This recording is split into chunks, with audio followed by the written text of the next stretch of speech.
सावित्री 2 बेटों की माँ थी। उसे इस बात पर बड़ा घमंड था। वो मानती थी कि बेटे घर की शान होते हैं। ये ले सावित्री, मिठाई खा, मेरे यहाँ पोती पैदा हुई है। ये सुनते ही सावित्री मुंह बना के कहती है, अरे तू तो लुट गई, बर्बाद हो गई, तेरे यहाँ लड़की पैदा हो गई। अरे तू ऐसा क्यों कह रही है? मैं तो बहुत खुश हूँ। अरे जब तेरी पोती के पीछे तुझे खर्चे पर खर्चे करने पड़ेंगे ना, तब ये तेरी सारी खुशी गम में बदल जाएगी। पहले लड़की की पढ़ाई लिखाई का खर्चा, फिर उसकी शादी का खर्चा। अरे आजकल की शादियाँ कितनी महंगी हो गई है। गहने बनाओ, लाखों रुपए पानी की तरह बह जाते हैं। लड़कियाँ तो सिर्फ खर्चा करवाने के लिए ही पैदा होती हैं। इस तरह लड़कियों के प्रति अपने विचार व्यक्त करते हुए सावित्री ममता को लंबा चौड़ा भाषण देके चली जाती है। अब तो आप लोग इस कहानी में सावित्री देवी का पात्र अच्छी तरह समझ ही गए होंगे। कुछ समय बाद सावित्री की बड़ी बहू भी एक लड़की को जन्म देती है। फिर क्या था, सावित्री पूरा आसमान सर पर उठा लेती है।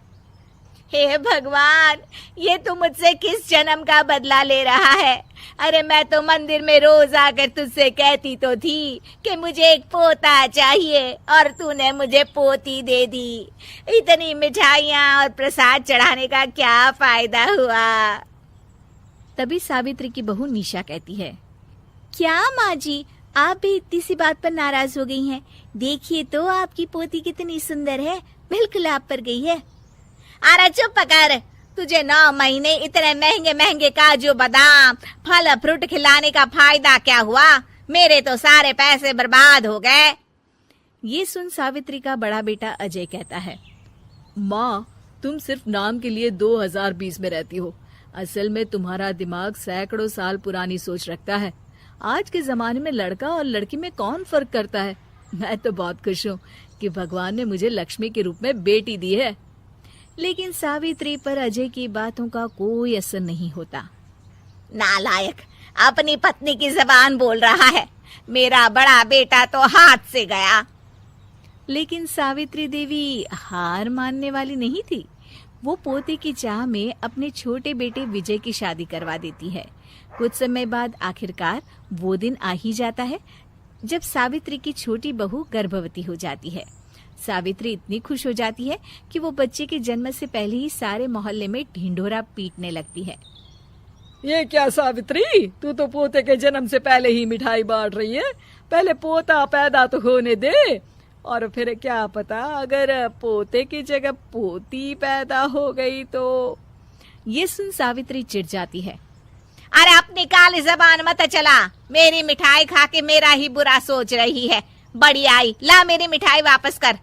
देख लेना, इस बार मेरे यहाँ पोता पैदा होगा, पोता।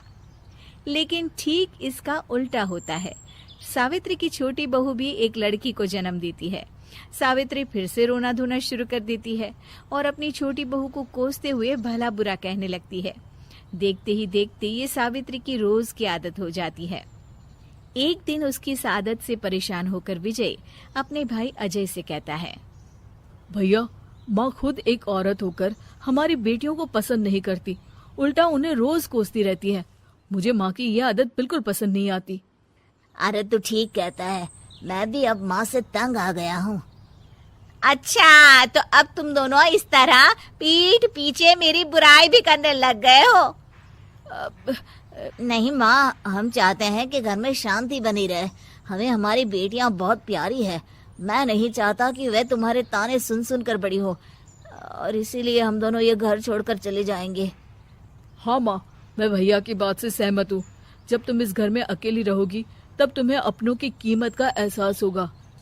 अपने दोनों बेटों के मुंह से अपनी माँ के लिए इतने कठोर शब्द सुन सावित्री भावुक और रुआंसी होकर कहती है, क्या सच में तुम दोनों मुझे इस घर में अकेली छोड़कर चले जाओगे? हाँ माँ। हाँ माँ, अब पानी सर के ऊपर जा चुका है। मैं तुम दोनों के बिना नहीं रह सकती। अपनी सास के आंसू देख अजय और विजय की पत्नी अपने पतियों से लड़ पड़ती है। अरे जिसे जाना है वो जाए, मैं माँ जी को छोड़कर कहीं नहीं जाने वाली। भाभी, आप ये क्या कह रही हैं? वही जो तुम सुन रहे हो। दीदी बिल्कुल सही कह रही है। हम बेटियों के संस्कार हमें सिखाते हैं कि सास माँ समान नहीं बल्कि माँ ही होती है और उस माँ की जिंदगी भर सेवा की जाती है। बेटे अपना फर्ज भूल सकते हैं, लेकिन बेटियां नहीं। आप दोनों शौक से जा सकते हैं। माँ जी, हम दोनों के रहते आपको किसी बात की फिक्र करने की जरूरत नहीं। फिर क्या था, सावित्री के ऊपर छाए बेटों के घमंड के बादल उसकी बेटी स्वरूप बहुओं के तेज के आगे आंसू के रूप में परिवर्तित होकर सावित्री की आंखों से बहने लगते हैं और वो उन दोनों को गले लगा लेती है। मैं जिंदगी भर बेटियों को कोसती रही, लेकिन आज तुम दोनों को देख मुझे समझ आ गया कि बड़े अभागे होते हैं वो लोग जिनके घर बेटियां नहीं होती।